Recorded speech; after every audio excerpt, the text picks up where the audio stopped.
Lands End, the mail order catalog company. And I happened to be there on like a bonus day. So I remember they're asking me, well, today's bonus day. We're announcing all the bonuses to the employees. Do you want to come to the meeting? I said, I'd love to come to the meeting. So they had a gymnasium. This is up in Dodgeville, Wisconsin. Dodgeville is not a very happening place. Okay, Lands End is about the main thing that's happening in Dodgeville.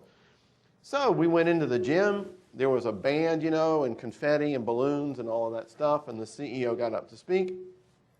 And he said, well, I've got some good news.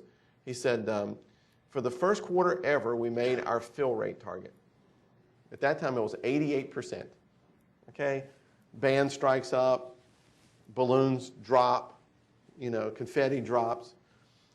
He said, and then, unfortunately, I have some bad news. There's no bonus to report this quarter because there's no profit.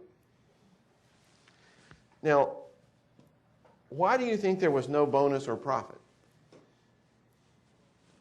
Those two things are linked together.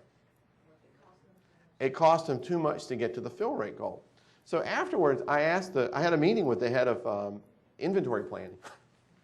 I said, I have a suspicion as to why we just experienced what we just experienced. I said, but let me ask you a question. I said, that 88% fill rate goal, how do you deal with that? He said, we just set that as the target for every item. I said, okay.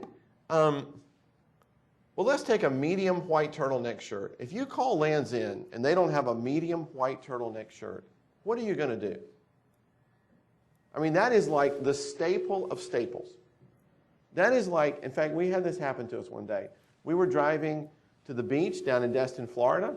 You kind of go through Alabama. We stopped in some small town in Alabama, Kentucky Fried Chicken, to have lunch, and they didn't have chicken. And what do you say? That's amazing. I was like, they don't even have chicken at Kentucky Fried Chicken. They don't have a medium white turtleneck shirt at Lands End. I mean, that's like, how can that be? 88% ain't going to cut it. I mean, that's the next click to LL Bean so fast it'd make your head spin.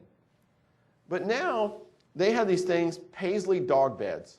Okay, I don't know why I remember this. They had Paisley dog beds. I said, you mean you have an 88% fill rate target for Paisley dog beds? Oh yeah, it's 88% for everything. The first thing I thought is, you shouldn't even have Paisley dog beds, and people calling to order Paisley dog beds probably shouldn't even be calling to order them. And I said, what is the forecast error on Paisley dog beds? They said, it's so high we can't even calculate it. Well, they had like 30,000 SKUs. You set 88% for the target on those with that high a demand variability, you're not going to have profit to report. That's why this segmentation is such a big deal, all right? In a little while, we'll get into the analytics of how you come up with that, but those numbers should be different, okay? The overall service to the customer will actually be higher if you do the segmentation work.